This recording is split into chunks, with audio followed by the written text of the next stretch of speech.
Salam damai sejahtera bagimu Bapak Ibu, saudara-saudaraku yang diberkati oleh Tuhan. Jumpa kembali dalam Renungan Harian di hari Selasa tanggal 5 Oktober 2021. Marilah kita berdoa.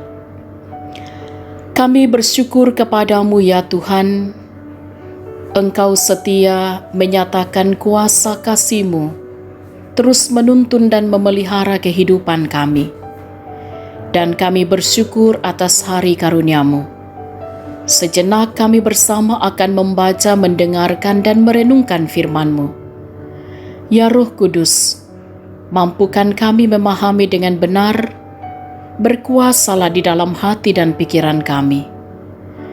Ampunilah dosa kami, dalam nama Tuhan Yesus kami berdoa. Amin. Bacaan kita dari kitab Bilangan pasal 5 ayat 11 sampai ayat 22. Tuhan berfirman kepada Musa, "Berbicaralah kepada orang Israel dan katakanlah kepada mereka, apabila istri seseorang berbuat serong dan tidak setia terhadap suaminya, dan laki-laki lain tidur dan bersetubuh dengan perempuan itu, dengan tidak diketahui suaminya, karena tinggal rahasia bahwa perempuan itu mencemarkan dirinya, tidak ada saksi terhadap dia, dia tidak kedapatan, dan apabila kemudian roh cemburu menguasai suami itu, sehingga ia menjadi cemburu terhadap istrinya, dan perempuan itu memang telah mencemarkan dirinya, atau apabila roh cemburu menguasai suami itu, sehingga ia menjadi cemburu terhadap istrinya, walaupun perempuan itu tidak mencemarkan dirinya, maka haruslah orang itu membawa istrinya kepada imam. Dan orang itu harus membawa persembahan karena perempuan itu sebanyak 1/10 eva tepung jelai, yang ke atasnya tidak dituangkannya minyak dan yang tidak dibubuhinya kemenyan, karena korban itu ialah korban sajian cemburuan, suatu korban peringatan yang mengingatkan kepada kedurjanaan. Maka haruslah imam menyuruh perempuan itu mendekat dan menghadapkannya kepada Tuhan. Lalu imam harus membawa air kudus dalam suatu tempayan tanah, kemudian harus memungut debu yang ada di lantai kemah suci dan membubuhinya ke dalam air itu. Apabila imam sudah menghadapkan perempuan itu kepada Tuhan, haruslah ia menguraikan rambut perempuan itu, lalu meletakkan korban peringatan, yakni korban sajian cemburuan, ke atas telapak tangan perempuan itu, sedang di tangan imam haruslah ada air pahit yang mendatangkan kutuk. Maka haruslah imam menyumpah perempuan itu dengan berkata kepadanya, "Jika tidak benar ada laki-laki yang tidur dengan engkau, dan jika tidak engkau berbuat serong kepada kecemaran, padahal engkau di bawah kuasa suamimu, maka luputlah engkau dari air pahit yang mendatangkan kutuk ini.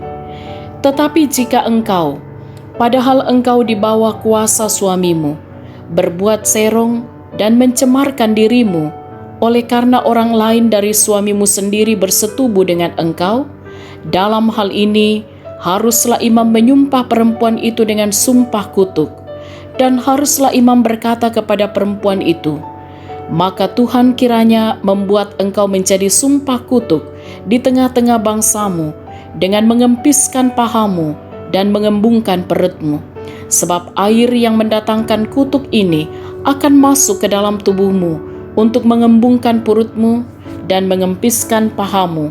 Dan haruslah perempuan itu berkata, Amin, amin." Demikianlah bacaan kita. Amin. Tema renungan kita ialah dampak kecemburuan, buntu tumangna kapangimburuan. Sahabat renungan harian yang diberkati oleh Tuhan, cemburu atau kecemburuan adalah salah satu sifat buruk manusia pada semua tempat dan pada sepanjang abad, baik melibatkan orang tua atau muda, di kota atau di desa, tidak terkecuali orang Kristen. Karena kecemburuan, khususnya yang berhubungan dengan keluarga, seringkali menjadi alasan seseorang, suami atau istri, melakukan tindakan atau perbuatan yang berakibat fatal dan lebih buruk. Saudara-saudaraku, untuk mengantisipasi dampak yang bakal terjadi akibat kecemburuan, maka Tuhan menyampaikan perintah kepada Musa tentang mekanisme penyelesaian jika ada kecemburuan, khususnya dari seorang suami kepada istrinya. Melalui perintah ini, dijelaskan langkah-langkah yang harus dilakukan jika hal itu terjadi, yakni melalui imam atau tomina yang harus melakukan sumpah kutuk yang berakibat fatal dalam ayat 21. Dari sini jelas bahwa perbuatan serong atau zina adalah sesuatu yang tidak pantas dilakukan oleh umat Tuhan.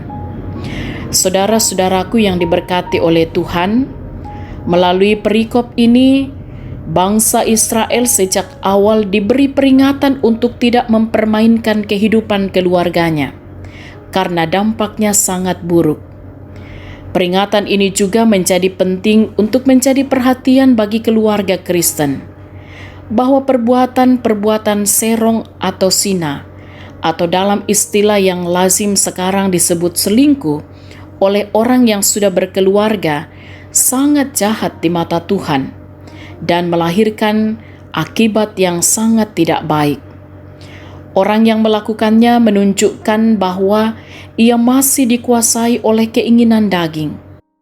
Kiranya hidup dan kehidupan setiap keluarga Kristen masa kini terhindar dari malapetaka kutuk karena perbuatan serong atau zina.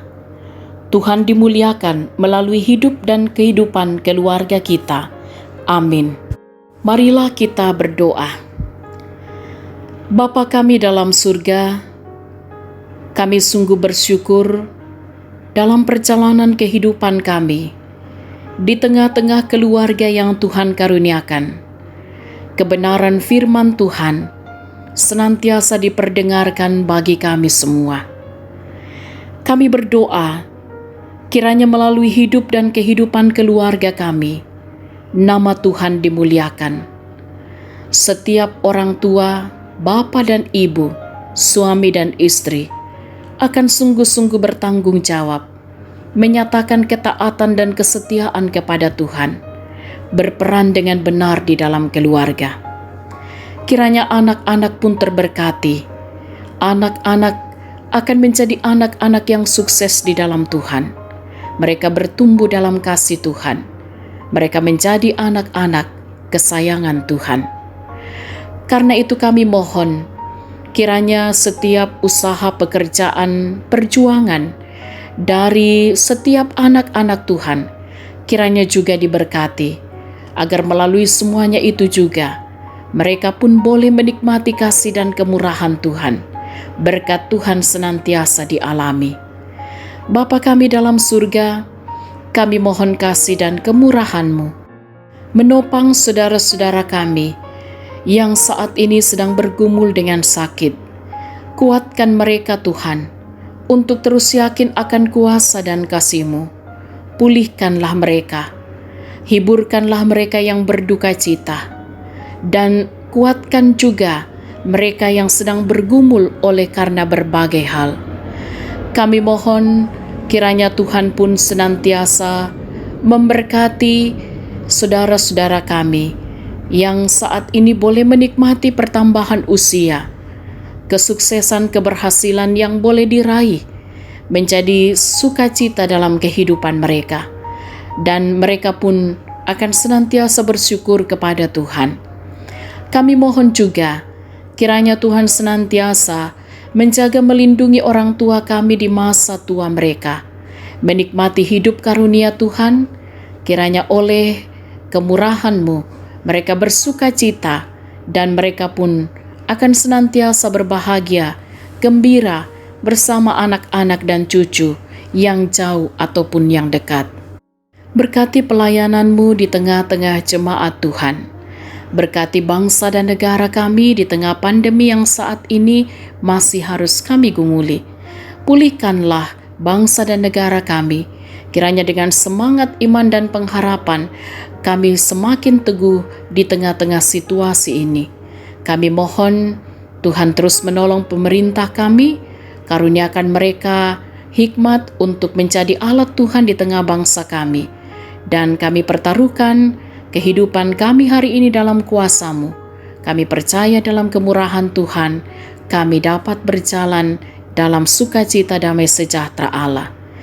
Ampunilah dosa kami Tuhan, sempurnakanlah doa kami. Kami berdoa dalam nama Tuhan Yesus, itulah Tuhan dan Juru Selamat kami. Amin. Sahabat renungan harian yang diberkati oleh Tuhan, selamat beraktivitas, tetap semangat, tetap jaga kesehatan. Salam sehat, Tuhan Yesus berkati.